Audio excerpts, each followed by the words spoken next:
همه جا سکوت است اما چه صدا شفته،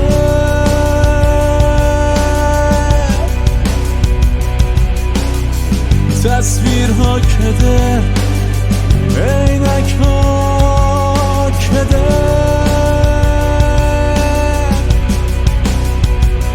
اتاق را حجمی پر از خلا پر کرده، گویی پر از غبارت شبیه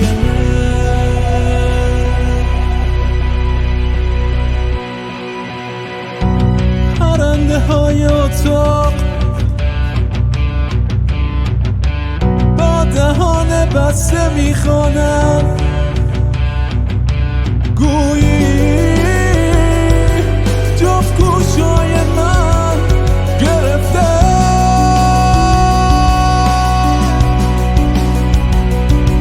گویی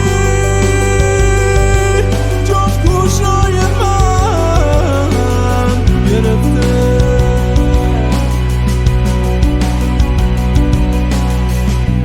آی خدا، توهم است یا خواب؟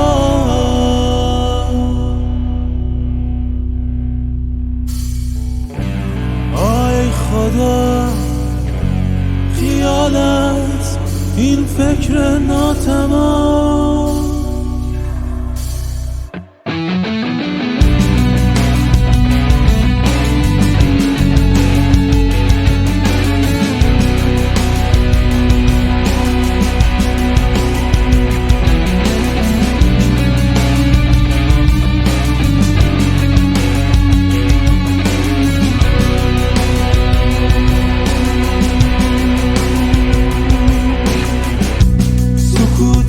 شب من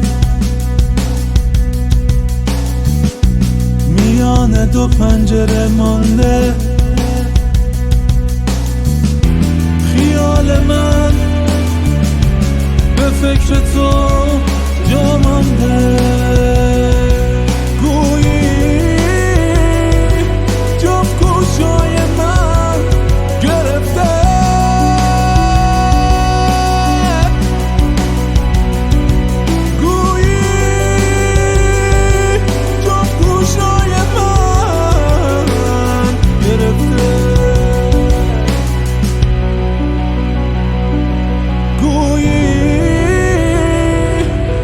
گوشای من گرفته،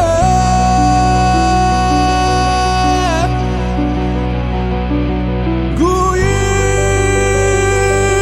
جفت گوشای من گرفته.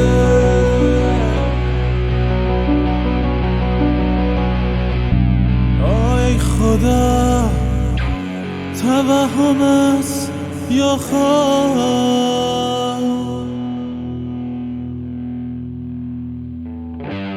آی خدا، خیال است این فکر ناتمام؟